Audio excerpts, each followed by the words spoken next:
ഇപ്പൊ സമയം 2:30. കേട്ടോളി, നല്ലൊരറിവ്.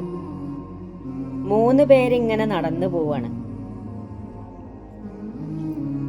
ഓലെ കയ്യില് വലിയ സ്വർണത്തിന്റെ കൂനകളുണ്ട്. എവിടുന്നോ കിട്ടിയതാണ് ഓലിക്ക്. അപ്പോ ഈ 3 പേർക്കും ആ സ്വർണം ഒറ്റക്ക് സ്വന്തമാക്കണം എന്നുണ്ട്. അങ്ങനെയാണല്ലോ മനുഷ്യന്മാര്,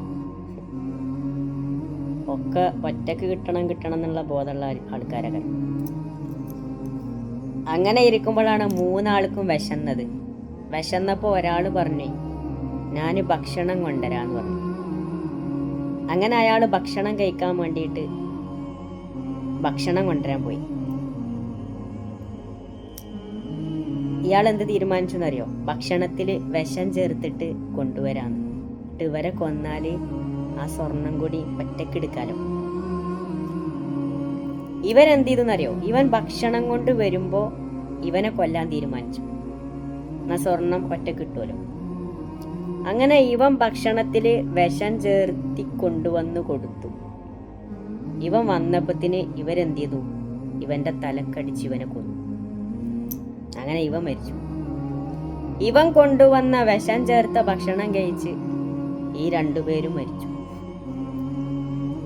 സ്വർണത്തിന്റെ കൂന മാത്രം ബാക്കിയായി.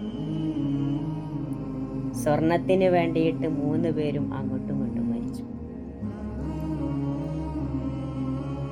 ഇതാണ് ദുനിയാവ്. അള്ളാന്റെ വിശുദ്ധമായ ഖുർആനിൽ സൂറത്തുൽ ഹദീദിൽ 20-ാമത്തെ ആയത്തിൽ അള്ള പറഞ്ഞു, വമൽ ഹയാത്തു ദുനിയാ ഇല്ലാ മതാഉൽ ഗുറൂർ. ഈ ദുനിയാവ് ചതിക്കുന്ന ചരക്കല്ലാതെ വേറൊന്നുമല്ല. ഈ ദുനിയാവ് നിങ്ങളെ ചതിക്കും. നിങ്ങള് വലിയ ബിസിനസ്സൊക്കെ നടത്തിയിട്ട് വലിയ പണമൊക്കെ ഇങ്ങനെ സമ്പാദിച്ച് ഇങ്ങനെ മുന്നോട്ട് പോവക്കരം.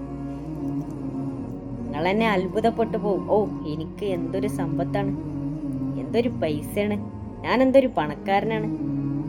അങ്ങനെ സമ്പത്ത് ഇങ്ങനെ കുമിയുന്നു കൂടുമ്പോ പെട്ടെന്നായിരിക്കും താഴേക്ക് പോവുക. വമൽ ഹയാത്ത് ദുനിയാ ഇല്ലാ മതാഉൽ ഗുറൂർ.